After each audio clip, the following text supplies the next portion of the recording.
It froze yet, but it's tough. Mr. Chairman, you are live at this point, and I am going to make a call and see if I can figure out how to get this whole thing. We're good to go. Okay, we'd like to call the Rockbridge County Board of Supervisors work session to order for Wednesday, January 28th, 2026. I'd like to welcome all the members of the EDA as well as the public. I'll take a roll call. Mr. Hart, here. Mr. Day, here. Mr. Lewis, present. Ms. Ayers, and Chair is present as well. Let's see here. First up, I believe we have Mr. Mitz. Are you going to provide us with some information on the EDA housing recommendations and zoning review? Yes, sir. Welcome. Good afternoon, Mr. Chair and members of the board. The purpose of this item today is to receive and consider housing-related zoning recommendations from the EDA Housing Subcommittee, along with the results of the zoning review, and to provide directions to staff and/or the Planning Commission on possible next steps. As the board is aware, the EDA has completed an update to its Strategic Economic Development Plan, which was adopted by the EDA on the 20th and will come before the board later this evening for consideration. A key finding of that plan, also supported by the CSPDC housing study, is that workforce housing availability represents a significant constraint to economic growth in the county. Employers across multiple sectors have indicated that housing availability and affordability directly affect their ability to recruit and retain workers. In response to the regional housing study, the EDA formed a housing subcommittee consisting of EDA members, members of this board, and county staff. During the summer of 2025, the subcommittee conducted a countywide housing survey, which received more than 300 responses. The responses showed strong demand for housing priced below $350,000, particularly near employment centers and services. On October 1st, 2025, the Housing Subcommittee hosted a roundtable with developers and real estate professionals to review the survey results and discuss developmental challenges. Participants expressed interest in building in the county, but cited land costs, limited public water and sewer, and insufficient opportunities for higher density residential development as key barriers. Following the roundtable, the subcommittee conducted a comparative review of the county zoning ordinance against peer localities. That review found that while the ordinance permits medium and higher density housing developments, the limited amount and location of R2 zoning, combined with the lack of utility served land, significantly constrained practical development opportunities. The attached materials, including the letter, zoning research, and rezoning memo, detail the findings and identify targeted strategies for consideration. These include strategic expansion of R2 zoning areas, consideration of accessory dwelling units, and exploration of planned unit development framework. That concludes my presentation. I'm happy to answer any questions the board may have.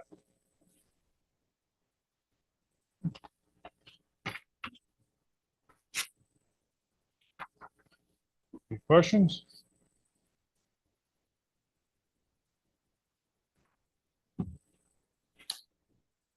Are we hearing anything else from other people, or was it just this and now we ask questions, or is there more to follow before we ask questions?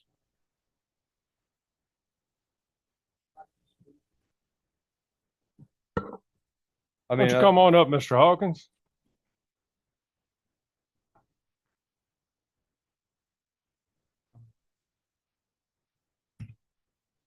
Members of the board, thank you for having us.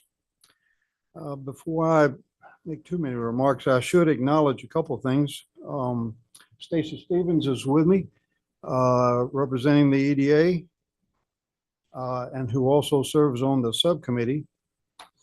I'll also express appreciation to Supervisor McDaniel, who's been with us and who was present at the Housing Roundtable. His contributions were very important to what got done on that occasion. Perhaps you should know that there are two other members of the EDA who are expressing regular active interest in the subject of housing, that being Ann Herring and Jay Williams. They are frequent participants in housing activities that are sponsored by the Chamber of Commerce. And frankly, we have to work vigorously with the advice of counsel to avoid screwing up the Freedom of Information Act by having too many of us present at the same activity, because there is a lot of interest in this particular subject on the EDA. We get support from the other members, but I think it was particularly important that I call out those. I thank you today for considering this request that falls outside the jurisdiction of the EDA. Connor has explained to you in his report what's going on here. I also should take a minute to express appreciation to the planning office. Chris and others have helped provide assistance in crafting the request that is before you. And they helped in our efforts to get the facts right. You've got my transmittal letter. You've got the detailed request. There's no purpose to be served in going through any of that in any great detail right now. I can tell you that what we're about is addressing a broader subject of need for more workforce, broadly defined, and workforce housing, broadly defined. We have regular communications from employers that talent recruitment efforts are hindered by limited housing inventory. And if we want to support the workforce in Rockbridge County, this is as important a subject as there is on our plate. Recent statistics suggest that a real vacancy rate in a county is something between 2 and 5% of available housing. The total count at that rate would yield something less than 600 dwellings unoccupied, about a quarter of which are in short-term rentals. Many of the others are in such poor condition that they should not be considered currently habitable. 5 years ago, when we were preparing the first strategic plan, a large citizens committee participated in that process. I was, I believe, the only individual to attend all of the subcommittee meetings in all of the various disciplines. Joe Vita represented the realtors in that effort, and Joe spoke strongly then to a dire shortage of housing inventory that was available in the county. It has not gotten better over that course of time. I appreciated his advice because, frankly, before that conversation with Joe, I'm not sure I would have believed it. But after having now studied the subject for more than 5 years, I do. Thank you for listening. I will take questions, or Connor can take questions, or Stacy can take questions. You have the efforts of the EDA Housing Subcommittee in front of you. All right. Now we'll open it up for questions. Sir, one of the recommendations for the auxiliary dwelling units was that they not be permitted to be in the short-term rental market. And I was kind of curious about that. There is very often a need for relatively short-term housing that in the 1 to 6 month range. And these to me would seem to fit in that range. And I would also think that if I'm a landowner and I'm trying to, and I'm investing in doing this, I'm not sure I'd want a one-trick pony. I think I would want the freedom to do one or the other. I think the ADUs are something really good and something we ought to be pursuing, but I don't think the restriction of that to solely.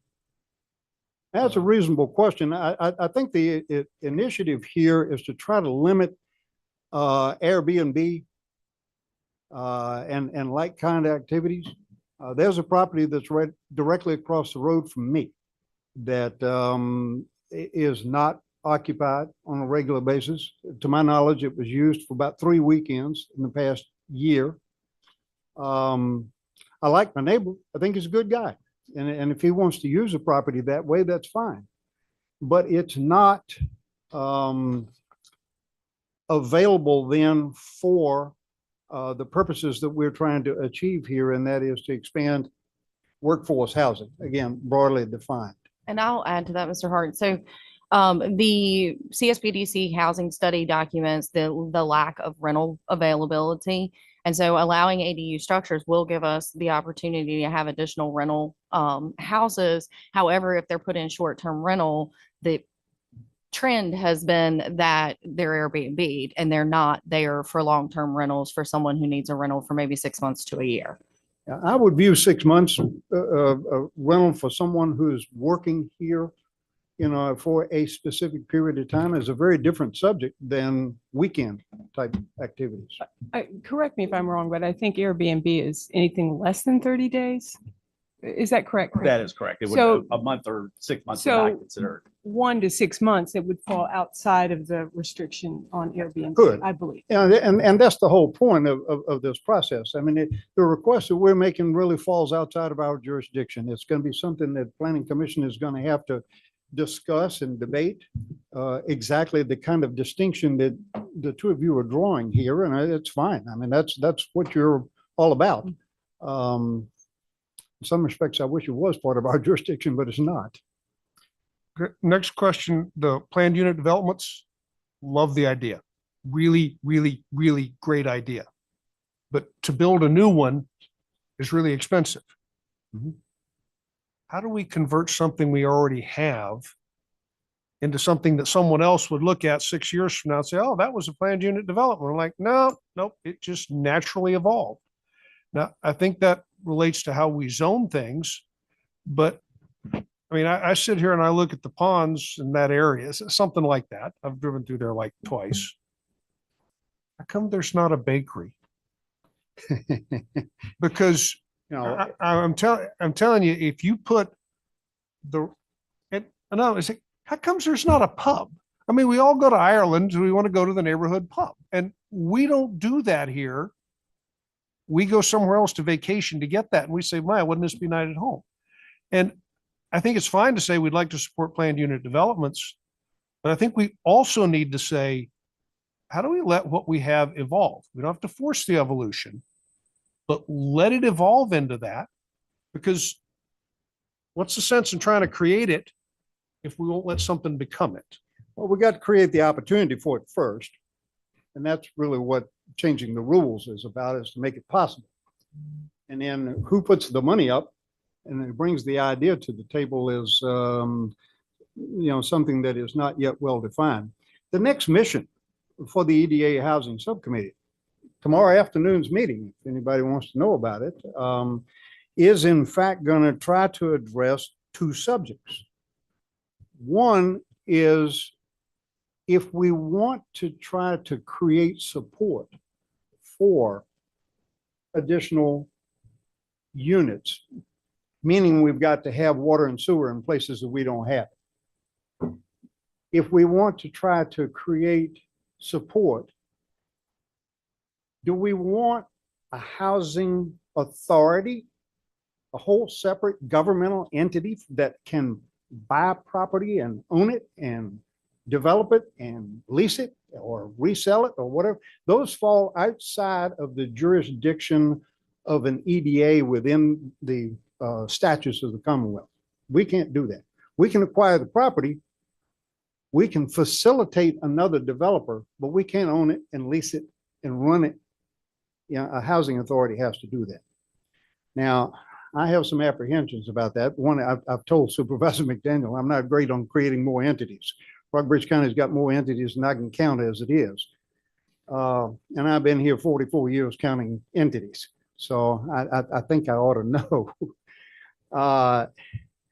I'm also not great in government getting into the business, so to speak. I'm a great believer that our job as an EDA is to facilitate market forces.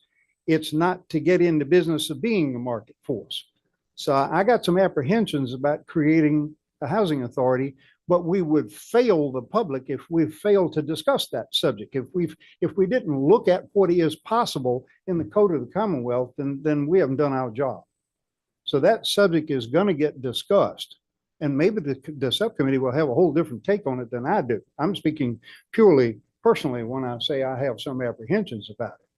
You know, it may very well be that there'll be 10 other people in the room and they'll tell me I'm nuts.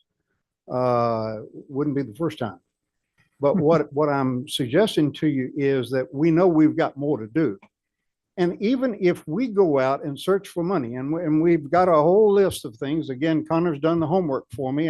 He's given me a discussion document to leave with tomorrow with a whole different way of going about finding available grant resources and that sort of thing. Even if we do that, we on the EDA can't do it by ourselves. We've got to interact with the Public Service Authority. We've got to interact perhaps with the Maury Service Authority. And in some respects, it's going to be one of those things that you sort of can't do water and sewer around here without doing something with the city of Lexington and Buena Vista. So we've got more bureaucracy to go through than we really want to have to, but we don't have much choice in the matter. So that's what we're going to do next. We can't do the zoning. We're done.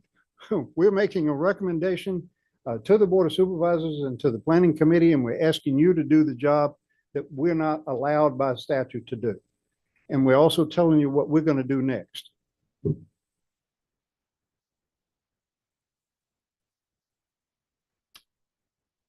Thank you, Mr. Hawkins. You know, sitting on the subcommittee, we interact. We had a meeting. Oh, what was it? November, December? October 1st was when we had the Okay. roundtable. All right, so it's been a while. But you know, we met with several contractors from the area, from outside the area, and to get their take, because we all have an opinion of what might be capable of being done to increase housing. But when you talk to someone who's actually has to live in that realm, you know, I thought it was pretty. I wasn't surprised by their take, but it was refreshing to hear their point of view in that affordable housing is difficult in Rockbridge County, mainly because of land cost and utility cost and everything that goes into developing a piece of property for a home. Their main takeaway, and please correct me if I'm wrong here, was density. I mean, that was the word of the day, and how you can increase density on buildable lots, whether that's townhomes, duplexes, multifamily dwellings, that you know, more bang for your buck in that if you're going to have to purchase the land and you're going to have to hook up the utilities. So that's been one of the things in the subcommittee that we've talked about repeatedly, is that, you know, do we need to take a look at our zoning? I mean, R2 is zoned for higher density, but is there something that can be changed there to incorporate more density in those locations? And it's not across the entire footprint of the county, just change everything to an R2. It's surgical precision in certain locations where we have infrastructure that you could potentially add density to make it more affordable for the builders, in turn making it more affordable for the buyers. There's one other subject that, and Supervisor McDaniel has said exactly what the word was. The key word was density, and that's why you see that first recommendation comes out with expand the R2 zone. That's where that came from. One other subject that has been bounced around sort of in quiet conversation. I don't know how much additional consideration it's going to get, but suppose we had the capacity as an EDA to acquire and facilitate the rehabilitation of some of the unoccupied units that exist in parts of the county that are, for all practical purposes, not habitable structures at the moment. And there are two areas of the county that there are some concentrations of that. One of them has water and sewer capacity. We might be able to find 10, 12, 15 units that are in need of rehabilitation. But do we have the ability to do that? Now, certainly a housing authority does. There are limits on what an EDA can do, and it requires money. And it requires a contractor that's willing to partner and lead in that sort of thing. So, but can we do it? I don't know. That subject is come up as well. When you look at other jurisdictions around, things that are not rural like we are, then they're taking old warehouses and making apartment buildings out of them in urban areas and that sort of thing. Well, that's not us. We don't have those things that are available to us. We can't always look at other jurisdictions and find a sample that works for Rockbridge County. We need to pay attention to what they're doing, but we have to know what our county looks like and why. Well, the other thing too that we have talked about, and Mr. Hart made mention of it, PUD, planned unit development. What does it look like, for these higher density areas, if that's what we come to look at? I mean, if there's a 3-story structure with the top 2 stories being apartments or townhome or something like that, with the bottom floor being retail, or something like that, you're kind of building out a community unto itself, where perhaps you have, a barber shop or a beauty salon or whatever type of restaurant, where that community can walk and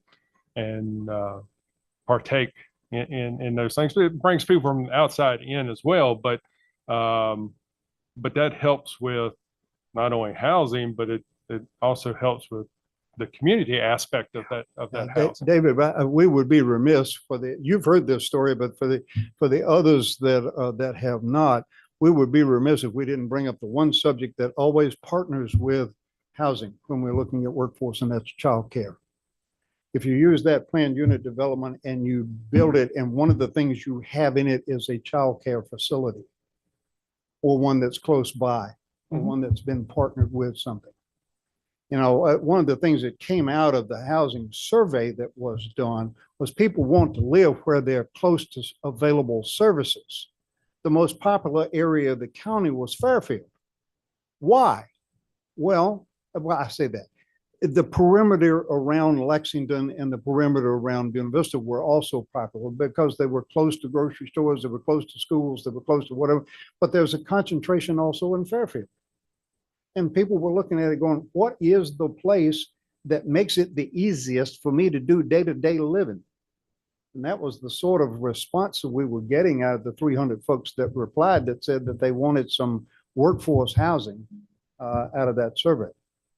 So again, concentration, at least there is water and sewer that runs up Route 11, but there's got to be spurs created off of that. It's going to take money. There's got to be ingress and egress off of Department of Highways. It's going to take money. There's got to be the acquisition of some property. There's property on the market up there, but some of it's $12,000 an acre. I'm not sure that we necessarily want to go there. Nevertheless, these are the kinds of gnarly issues that we're confronted with when we're looking at trying to expand new construction capacity. So can we skin that cat going a different way? I don't know the answer to that. I don't disagree with anything you've said. I like a lot of it. I think what a lot of this talks about is we're going to get one developer to do 100 units. The other end of the spectrum is we get 100 developers to do 1 unit. And I think rather than picking or choosing one or the other, I think we need to make sure that if we're going to adjust our zoning and our regulations and all that, we actually allow both of those to happen. I don't have a problem with that. And I mean, the easiest example I can say is you pointed out in your report that our A1 and A2 zone allows single family housing. It was also in the Central Shenandoah's report that many of our 4-bedroom houses only have 1 or 2 people living in them. There is a massive amount of already paid for unused infrastructure available in that area. I'm not saying somebody has to do it, but it ought to be so simple to put up a wall and a second door and allow me to rent out my basement. Now, technically, I'm now in violation of the A2 zoning. Let's include this in our analysis. And you talk about I don't know how you persuade the private property owner to do that. I mean, you can't do it by fiat. no, you don't. But right now, if I even want to think about the idea, I start looking at the rules, and in about 5 minutes, I say it's too hard. Because you also talked about developing the things that make a place functionally livable, right? Mhm. Like a corner store. Yeah, I'm trying that. And I'm sorry, I'm actually crazy because no sane person would be doing what I am doing. It is too hard. Nor could they afford to do it if they didn't have my background. And that's what I'm talking about. It's like, you don't have to tell people to do things. Just let somebody do it. And one person will do it. And then somebody will look at that and say, man, you're like getting money off of that. And it grows. Because I mean, we did it that way for like 2,000 years. I'm a great believer in the market forces. So I don't want to sound like I'm disagreeing with you, but I will tell you that I've been watching this for a long time, and a passive approach hasn't accomplished a whole lot. Yeah, I think we've got to be a little more aggressive about it, and that's really honestly what I think the EDA has come to grips with is that are we going to be able to move the ball? Are we going to be able to advance the ball in some fashion? Or we're just simply going to talk about it? And this is one among many efforts of actually trying to advance the ball. I think Mr. Stevens had some comments. Do you want to come on? Appreciate your all's attention and consideration of the issue we've brought before you. I also want to thank the Office of Community Development. I believe they put together this response. Well, thank you all for your effort. I'm sure you all may have read this, maybe not, but in preparation for tomorrow's work session that Mr. Hawkins referenced, I'm reading in this report that higher density can be accomplished potentially without changing our zoning. That may not be necessary. I'm reading right here that for those higher density uses, that's a challenge due to limited utility infrastructure and landowner reluctance to upzone. So we're not going to accomplish this with an iron hammer. And I certainly don't disagree, Mr. Hart, that if you'd like to turn your house into a duplex by separating the top from the bottom, I don't rightly know what the limitations are in your particular zoning, but that seems reasonable. Perhaps Mr. Hawkins was I'm indicating that I don't think that market forces is going to fix this. It hasn't improved over the last 10 to 15 years. That doesn't, for me, necessarily mean that we need to turn our community into something different. But I do think that if we continue to think that market forces are going to fix this, then perhaps we simply don't think it needs to be fixed. And maybe that's not true. But I would simply say that the number of houses which are occupied by fewer people than could occupy it is very much by design in our communities. I can assure you that I, for one, will never put a door in my house so somebody can live in the basement. That just happens to be me. I'm not going to live in that way. I lived that way when I was younger, when I needed to, and I'm not knocking that. I think if that's an option, it's an option.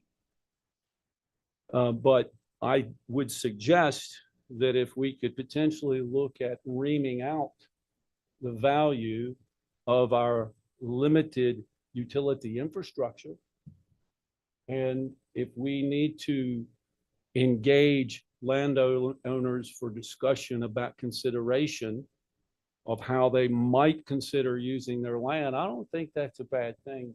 I might be connecting the wrong dots, but it seems to me there was debate in the last few years about whether or not a solar array, a group of solar, was going to be put in Fairfield.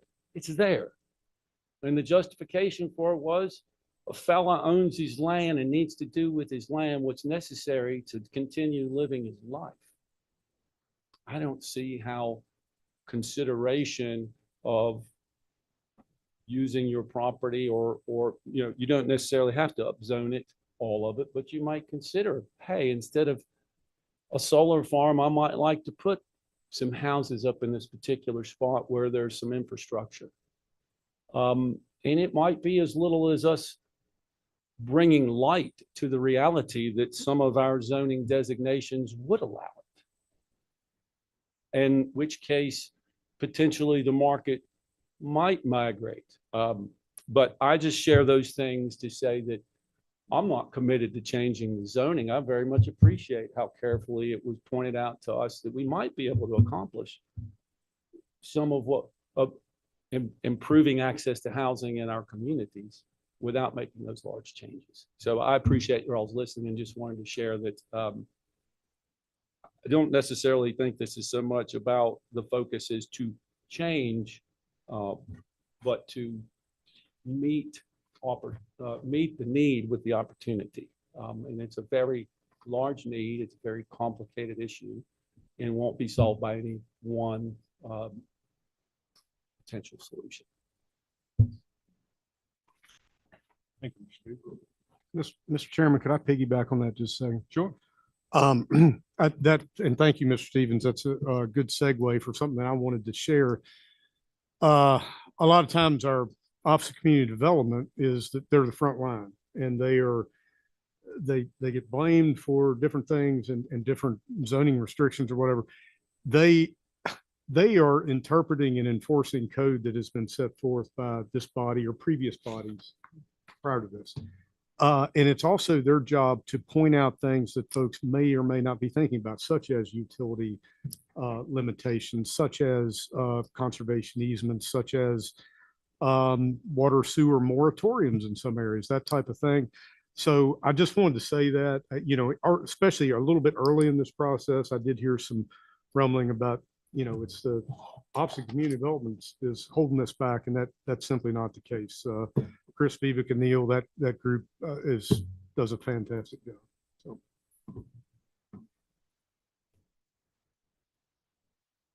Certainly agree. And that can be expanded to the Planning Commission does an excellent job vetting projects, before they come before this board. The EDA and Ms. Flint, I think, have done a wonderful job of highlighting, the strategic economic development plan. Housing is just one piece of that. We've set forth a path. Just a couple of years ago, we went through the whole comprehensive plan, that looked at some of this as well. So, we're discussing the issues. We're bringing the issues to light. We're trying to find solutions for the issues. And I don't know, there's not a big blinking light in front of us that this is the way that we need to do it. I think we need to look at many options and try to figure out what's the best for our community. And as Mr. Hawkins said, our community is, we're not an urban area. We lack some things when it comes to infrastructure, but it doesn't mean that we can't look at it and see, if we did A, B, and C, what would that produce for us? And so I think that's where we're at. I don't mean to be putting words into Mr. Hawkins' mouth or the EDA, but I think, they're at a point where they need some help, from whether it's community development, whether it's our board, where do we want to take this and how do we want to pursue this? It may end up that all our ordinances are the way they are and we like them that way and we're not changing and, maybe we can't afford to do this, but we need to look at it and we need to examine it and we need to see what is capable out there. So please come back up if I misspoke or, if it's anything else you want to add to that. So I'll just add, the next steps are, we're gonna do a separate meeting with the planning commission on February 18th, correct? Or we're shooting for February or March. February, at their next meeting, meet with planning commission. The intention is the 3 recommendations, the PUDs and the AUDs, to go ahead and look at those. And then as far as the recommendation to rezone properties to R2, the discussion kind of leans more towards suggesting that to, property owners that are in the area where they could be rezoned to R2, or at least making it clear that that is an option and that there's a higher density there so that developers know there's a higher density available in these certain areas. That's our next steps and our next intentions. What we really wanted to get from you all this evening is an indication if we're moving in the right direction from your opinions. I'll open it up to anybody has any comment on that.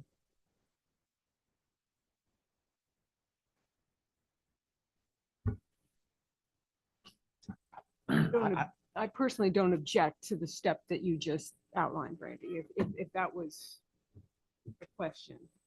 I do not. I do have some I have very serious apprehensions about the county instigating R2. That to me is, unless a property owner wants that would be something that would be difficult for me currently. I'd have to really understand how that not only added to density, but added to lower housing costs. And it doesn't always happen. In fact, I think we have a high density property that is projected or proposed. That doesn't necessarily mean affordable housing. And that's my concern, that it doesn't keep the prices from being too expensive for those people that would be renting them. So just want to make sure what we do is actually solving the problem, which is affordable housing as far as I'm concerned. We are looking for, it seems to me, young, affordable housing for people to come into our community and work in Rockbridge County. And also so that they don't have to go to Augusta County to live and working here, or Botetourt County and then still working here. We want to avoid that sort of thing.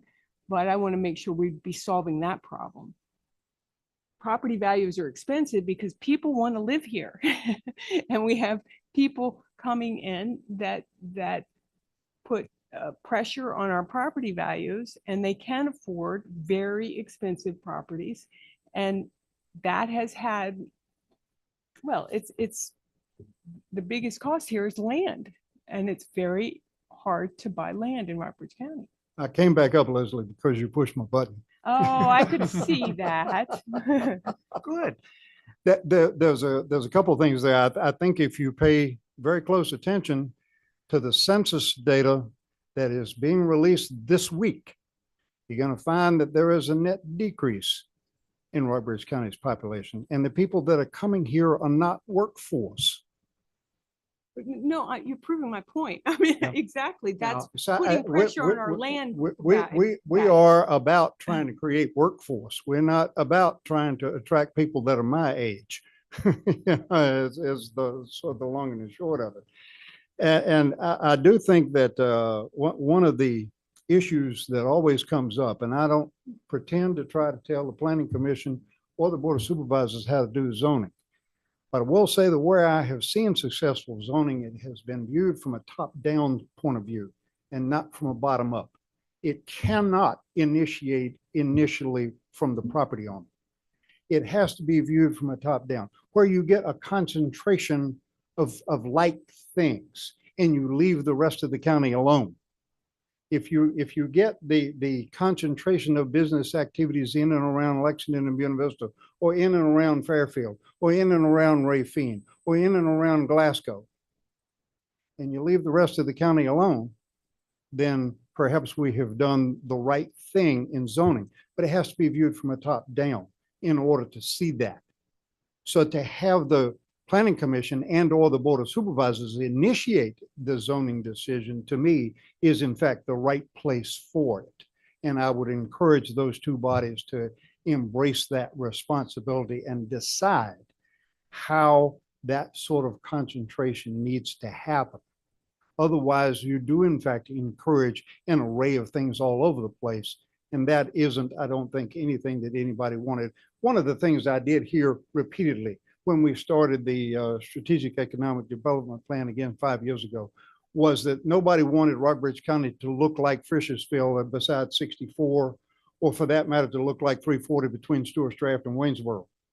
That we just simply weren't interested in building big boxes. Nobody wanted an Amazon warehouse.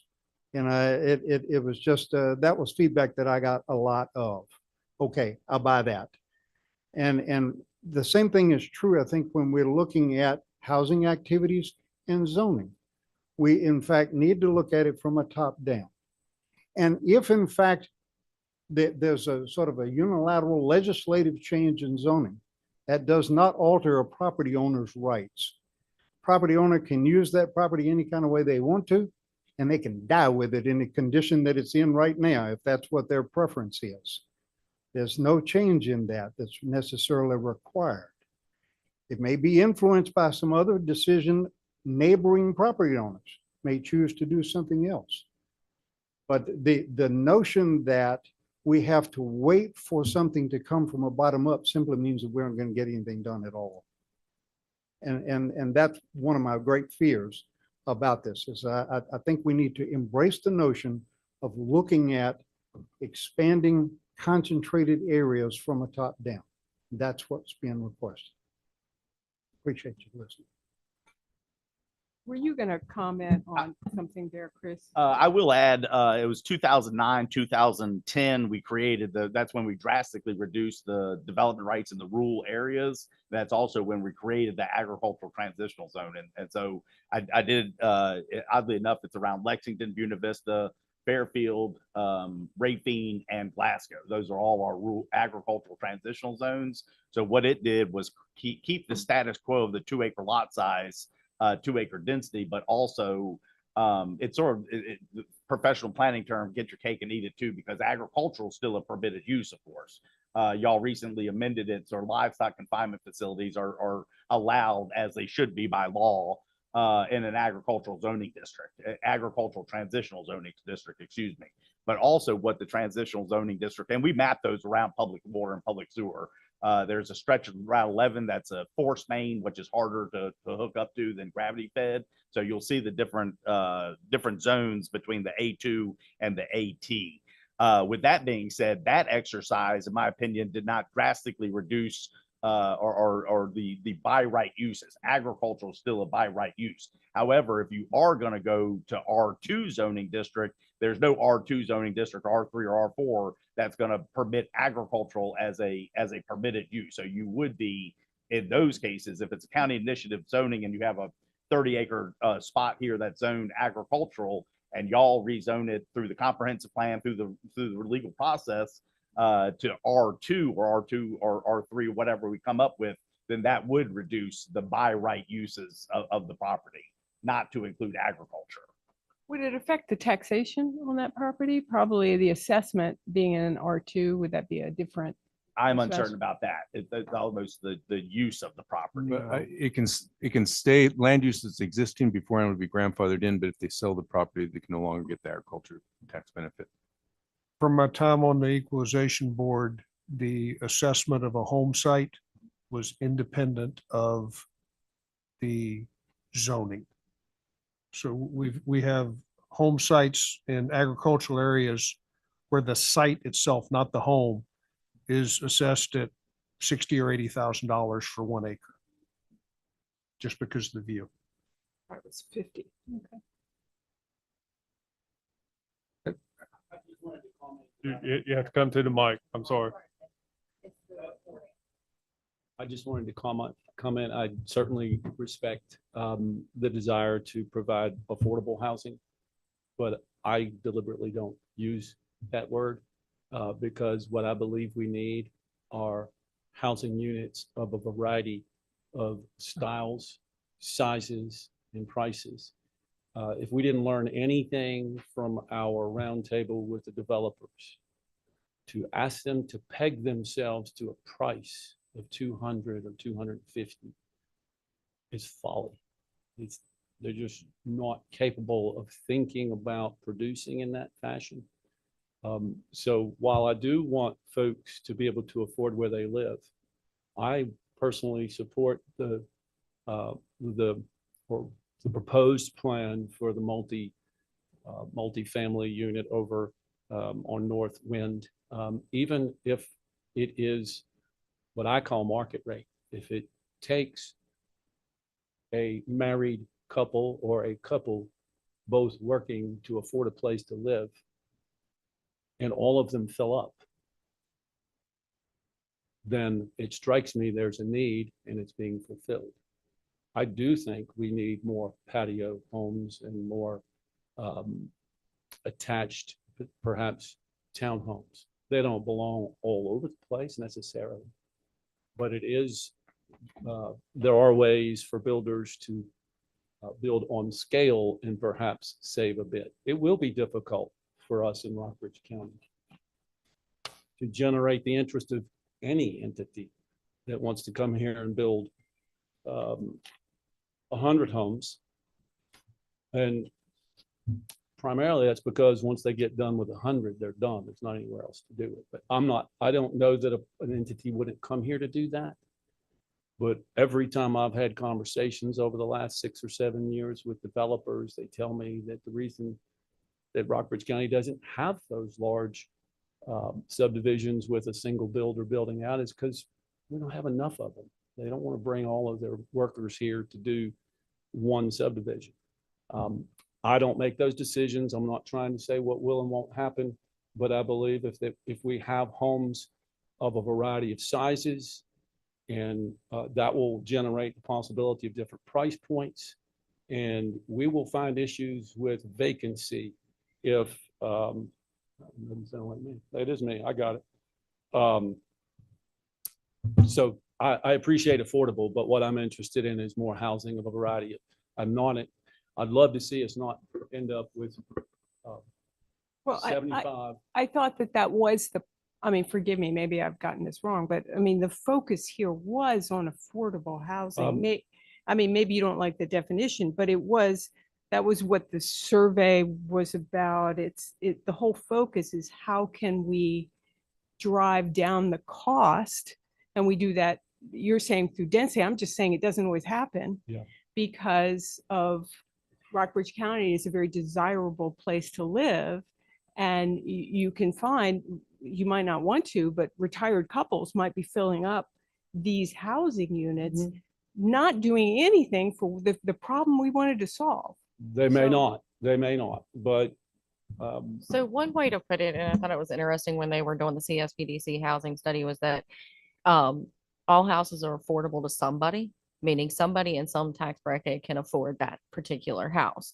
When we talk about workforce housing, there is workforce housing that's maybe a lower income workforce housing, and then there's a higher income workforce housing. I mean, most of the manufacturing plants have had to increase their wages to compete in the market for employees. And so now, 2 individuals working at Modine have gone from, a tax bracket at like 63,000 to a tax bracket of almost 100, depending on what they're working at Modine.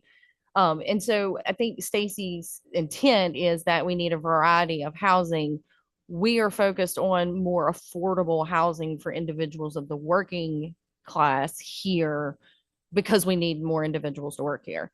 But I think where Stacy was going with that was that we need a variety of housing, and having additional options of where we can put housing in different forms, such as townhomes or patio homes, will fulfill the need of those individuals. Say, for instance, they're retired. There are a bunch of people we've heard recently say they want a patio home as a retired individual, regardless of what income bracket they're in.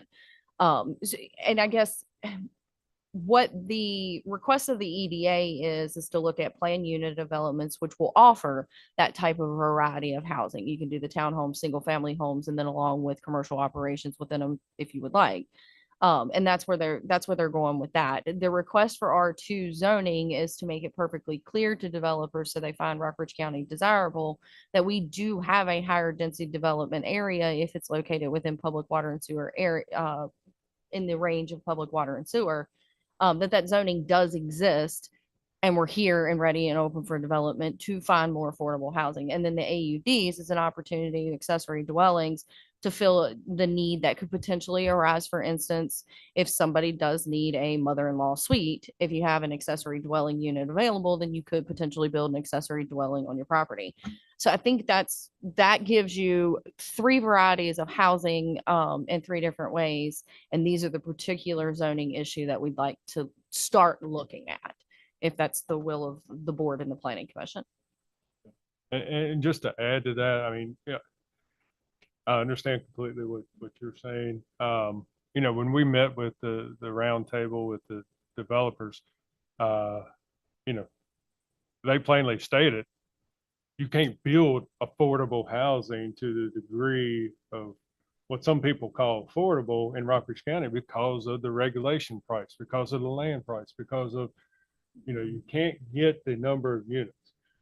Having said that, I think one of the things that I think would be helpful is that we just look at, whether it's through community development or whether it's through planning, how can we help with the regulatory price of housing?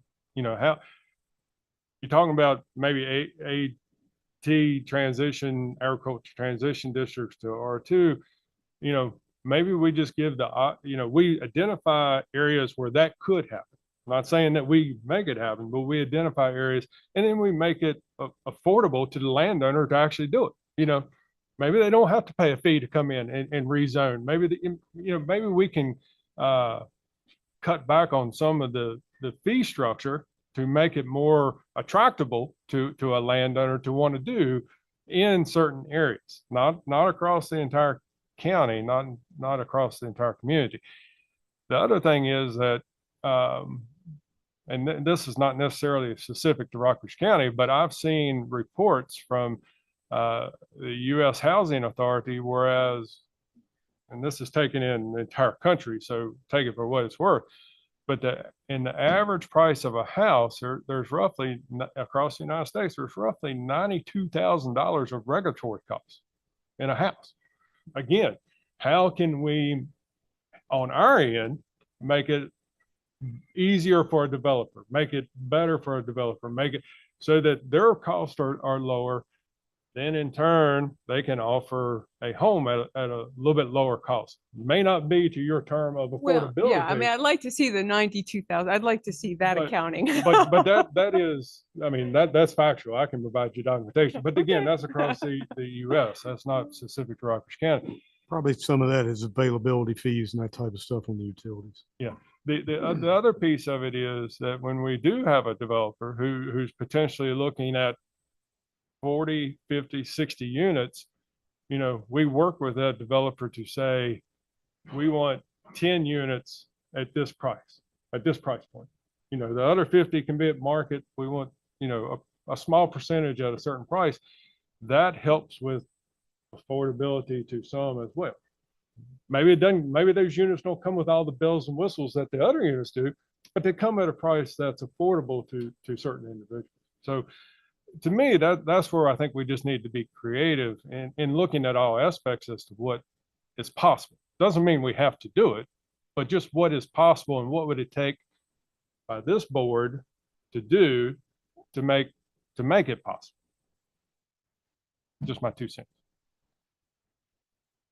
Brandy, when you do the ADU definition, I'd really like to see that done as broadly as possible, or to flip it around to say any form of +1 density is acceptable.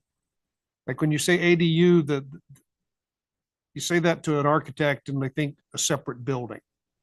But a basement apartment, a garage apartment, an enclosed garage, all of those could be considered ADUs. And it really depends on either how you define ADU, or if you just say +1 density regardless of how it's achieved. I think cast the net as broadly as possible, give developers and owners as much room to be creative as possible so that they can participate in the solving of the problem. So we can, when we talk to planning commission, we can mention that. I would also be very interested in a map of where, I mean, how much possible rezoning, what are we looking at here? So I think Chris addressed it earlier. It's the ag All the, transitional all the zone. transitional, all the ag transitional. Well, not necessarily. Not all of it, but you have to look at the ag transitional zone and availability of public water, public sewer. Now, it's a direct correlation, don't get me wrong, but it could be in some cases half-mile, mile away type thing. So it's not feasible to do a sewer project mile, 2 miles away for a single family dwelling development.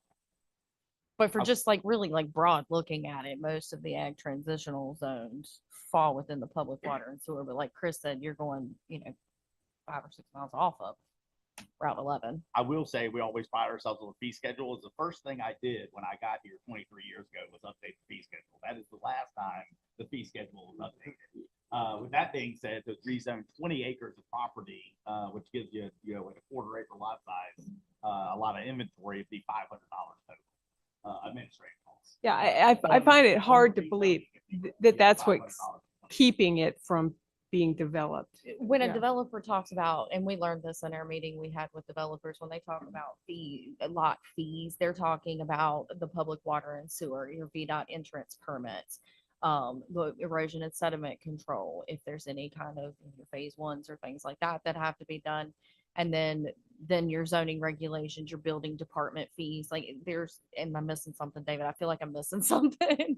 Those are There's like a all, lot when of you start adding all those fees together, it can 90,000, was that the number? It gets upwards of 90,000 depending on what you're developing. Mhm. And I know we're running out of time, but I just like Yes. to put in a plug. I do appreciate the EDA's efforts on it. I appreciate Connor and Brandy working on it. I think it's a worthwhile discussion, and it was educational on all fronts, ours and others. So we appreciate that. And when I said something, I missed one key member of our staff. When you mentioned mapping, Hank Leach is right in there with y'all. So But yes, you want some maps of water and sewer, that would be it. So thank you for your time this evening. We are going to proceed with the discussion with planning commission, and then there'll be some follow-ups with regards to where we go from here on each of those 3 items that the EDA would like to see addressed. and I haven't heard any, I think you're on the right avenue. I think you're pursuing solutions, to provide to us. I would ask for any board members, any issues, questions, concerns, comments that you have about any of this, you direct it to Ms. Flint. Let her compile a list. She can share the EDA, she can share back with us, and we can work together moving forward. Thank everybody for being here and providing us with this information. Really appreciate it. Could I request a 5-minute recess while we reset this camera that is not working? Yeah, at this point, is there a motion to adjourn the work session?